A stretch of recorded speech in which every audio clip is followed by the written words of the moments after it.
नीत राणा जी। अध्यक्ष महोदय, बहुत बहुत धन्यवाद। सप्लीमेंट्री डिमांड्स फॉर ग्रांट 2019, 20, 22, 23 के लिए बोलने का आपने मुझे मौका दिया, उसके लिए आपका बहुत बहुत धन्यवाद करती हूँ। पहले तो मैं ऑपोजिशन के तरफ से बहुत सारी आवाजें सुन रही हूँ जब से इस पे चर्चा हो रही है। एक कहावत बहुत अच्छी है, पहले तो उन पे ही बोली जाए, तब मैं आगे अपनी डिमांड्स फॉर ग्रांट है और डिपार्टमेंट जैसे हाउस से परमिशन मांग रही है आगे डिमांड के लिए। टाइम है तो इसलिए मैडम मैं बहुत ज्यादा समय नहीं लूंगी, पर जैसे डिमांड फॉर ग्रांट के लिए सप्लीमेंट्री आज हाउस के सामने रखा गया है। बहुत सारे ऑपोजिशन ने बहुत सारी चीजें बोली कि मोदी जी ने क्या किया, मोदी जी के मंत्रिमंडल ने क्या किया। एक बात उन पे बोलना चाहती हूँ, सच को सच करने के लिए दो लोगों की जरूरत होती है, एक तो सच बोलने वाले की और दूसरा सच सुनने वाले की। तो मुझे नहीं लगता है सच सुनने वाले यहाँ पे ऑपोजिशन में कोई बचे हैं, क्योंकि जिस तरीके से काम ये मंत्रिमंडल और हमारे प्राइम मिनिस्टर जी कर रहे हैं, जल शक्ति के माध्यम से हमारे जो मंत्री जी ने सिर्फ केवल एक हमारे क्षेत्र के लिए 1200 करोड़ रुपए, ऐसे हर जिलों के लिए कितने करोड़ 100 करोड़ रुपए उन्होंने दिए होंगे हर घर जल योजना के माध्यम से। हर घर जहां पर जल की आवश्यकता वहां पर नल की योजना देकर, डैम से पानी अपलिफ्टिंग करके वहां पर टैंक्स बनाकर उनको पानी पुरोठा के काम के माध्यम से। तो मंत्री महोदय जी का बहुत दिल से धन्यवाद करूंगी। मैडम, हमारे क्षेत्र में ऐसे कुल 12 डैम हैं और 12 डैमों को अगर कनेक्टिविटी अपलिफ्ट करके हमारे गांवों को सप्लाई किया जाएगा पानी, तो ऐसे 200 से 250 गांवों को वो पानी पुरोठा हम उसके माध्यम से कर सकते हैं। बहुत सारी मदद पानी पुरोठा के माध्यम से हमारे मंत्री ने हमारे जिले और महाराष्ट्र के लिए किए हैं, पर ऐसे अगर किया जाए तो मेरे जो मेलघाट क्षेत्र है, ट्राइबल क्षेत्र है, जहां पे पानी पुरोठा की बहुत बड़ी अड़चन है, वहां पे उनको मदद की जा सकती है। और हमारा शिम्बोरा डैम है जो अमृत 2 फेज 2 में आएगा मैडम, वहां पे 30 साल पुरानी पाइपलाइन है जो हर हफ्ते में हर 15 दिन में टूट जाती है। तो उसकी पाइपलाइन का अगर काम हमने किया और अमृत फेज 2 में 750 करोड़ का हमने स्टेट गवर्नमेंट से फॉरवर्ड किया है सेंट्रल गवर्नमेंट को, अगर जल्द से जल्द वो मदद हमारे डिस्ट्रिक्ट को हुई तो हमारे शहरी विभाग में जितने लोग रहते हैं करीबन उनको इसकी मदद बहुत बड़े पैमाने में होगी। गवर्नमेंट मेडिकल कॉलेज मैडम, जो हमारे प्राइम मिनिस्टर जी का सपना है, हर जिले में गवर्नमेंट मेडिकल कॉलेज होना चाहिए और बहुत हद तक हमारे डिपार्टमेंट ने और हमारे ये सरकार ने वो पूरा करते हुए दिखाया। हमारा क्षेत्र ट्राइबल एरिया से जुड़ा हुआ है, जहां पर गवर्नमेंट मेडिकल कॉलेज के लिए जगह भी आवंटित की गई है। अगर उसका पाठ पुरावा अगर किया जाए और उसे थोड़ा सा धक्का मारा जाए तो वहां पे गवर्नमेंट मेडिकल कॉलेज भी जल्द से जल्द उपलब्ध करा दिया जाए तो हमारे डिस्ट्रिक्ट को, विदर्भ के लोगों को बहुत बड़ी फायदा उससे होगा। इरविन हॉस्पिटल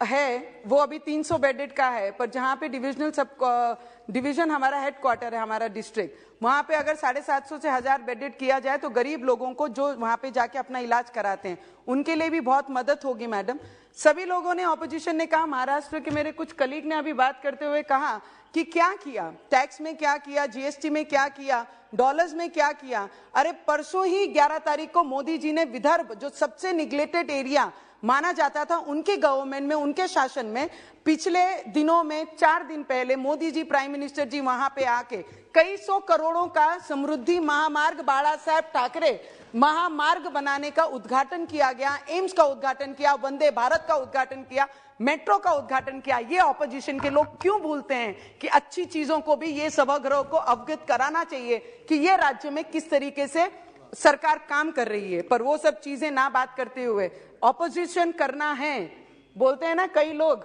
मार्केट में जाते हैं अमरूद खरीदने के लिए तो पूछते हैं भैया मीठा है ना, और घर पे लाने के बाद उसमें नमक छिड़क के खाते हैं। वो हालत हो गई हमारी ऑपोजिशन की, आज वो परिस्थिति में वो खड़े हैं, मीठा पूछने के बाद नमक लगा के खाते हैं। Madam, finance minister ji is here, Karad साहब इज हियर। हमारे रेलवे डिपार्टमेंट से भी मेरी कुछ डिमांड रहेंगी। हम लोग हैं एमपी मेंबर ऑफ पार्लियामेंट से, घर में जब हम रिप्रेजेंट करते हैं बहुत सारी अपेक्षा भी हमारे लोग हमारे से करते हैं। तो ब्रिटिश कालीन स्टेशन हैं हमारे, मैंने बहुत बार उसकी डिमांड्स भी ये हाउस में रखी हैं। अगर उसके ब्यूटिफिकेशन के लिए कुछ चीजें, अगर फंड हमें उपलब्ध किया जाए तो हमारे क्षेत्र के उस भाग के लोगों को और आने जाने वाले लोगों को बहुत सारी सुविधाएं होंगी। और वंदे भारत जो हमारा सपना है, हर मेंबर ऑफ पार्लियामेंट का भी सपना है कि वंदे भारत जिस तरीके से नागपुर से 11 तारीख को हमारे प्राइम मिनिस्टर जी ने उद्घाटन किया, उसी तरीके से हमारे क्षेत्र से अमरावती से वंदे भारत की नई दिल्ली के लिए भी वंदे भारत शुरू की जाए, उसकी भी मैं विनंती आपके माध्यम से करती हूँ। पंतप्रधान सड़क योजना जो गाँव को जोड़ने वाले रास्ते हैं,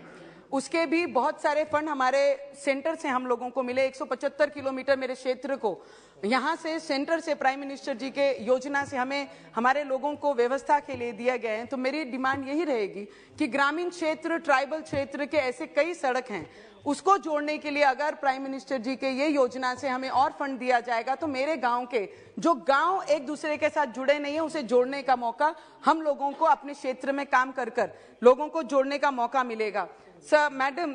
चक रोड हमारे यहाँ पे पानधान बोलते हैं, अमी पानधान रस्ते मनतो, हमारे यहाँ पे महाराष्ट्र सरकार अब जो 4 महीने से आई है, आपने अगर मुख्यमंत्री जी को फोन करके भी अगर कुछ कंप्लेन की तो कंटिन्यू उनके ऑफिस से फोन आकर आपको उस चीज का फॉलोअप किया जाता है। इतने एक्टिव और इतने अलर्ट मुख्यमंत्री और डिप्टी सीएम साहब हैं। अब जो काम होगा चक रोड के लिए, पानदान रस्तों के लिए, उस पर विश्वास है। पर मेरी अपील रहेगी as a member of parliament, जब चक रोड की बात आती है क्षेत्र में करने के लिए, तो हम लोगों के पास कोई भी हाथ में फंड नहीं होता है, जो हमारी अथॉरिटी हमारे पास नहीं होती है। अगर उसके लिए केंद्र शासन से, केंद्र सरकार से हम किसानों के लिए बहुत सारी योजना ला रहे हैं, किसान हमारे खुश रहें, उनका परिवार अच्छा रहे, सब चीज रहे, पर उसके साथ जो किसान हर रोज सुबह शाम वो खेतों में जाता है, उसके लिए चक रोडों के लिए स्पेशल एमपी को अगर कोई फंड दिया जाए, नहीं तो जैसे ग्रामीण सड़क योजना जो पंतप्रधान जी के नाम पे, अगर उसी नाम पे चक रोड के लिए भी फंड अलॉट किया जाए तो मुझे लगता है हम किसानों को बहुत बड़ी राहत हम देख के उनकी मदद कर सकते हैं। Madam just 2 minutes. Awas Yojana, हमारे पंतप्रधान आवास योजना के जो बहुत सारे प्रॉब्लम्स है, पिछली बार 2.5 साल अलग सरकार राज्य में थी तो बहुत सारी समस्या हमारे आवास योजना के माध्यम से लोगों को हुए, लोगों ने अपना छत खोल के रख दिए पर उनके पास रहने की जगह नहीं, क्योंकि फंड ये अलॉट आया ही नहीं था। तो मैं विनंती करूंगी, और जो नए नंबर्स लेना बंद कर दिया है आवास योजना के, वो लेना शुरू किया जाए तो मुझे लगता है हमारा जो सपना है मैडम, वो 2024 तक वो आवास योजना को आगे बढ़ाना चाहिए, जिसके माध्यम से बहुत सारी मदद हमारे क्षेत्र के और महाराष्ट्र के लोगों को होंगी। मैडम इतना ही बोलना है बस। आई जस्ट टेल जस्ट एक लाइन फाइनेंस मिनिस्टर को, हमारे स्टेट के भी मिनिस्टर और हमारी मैडम, आप जिस तरीके से काम कर रही हैं हम लोगों को प्रेरणा देने वाली काम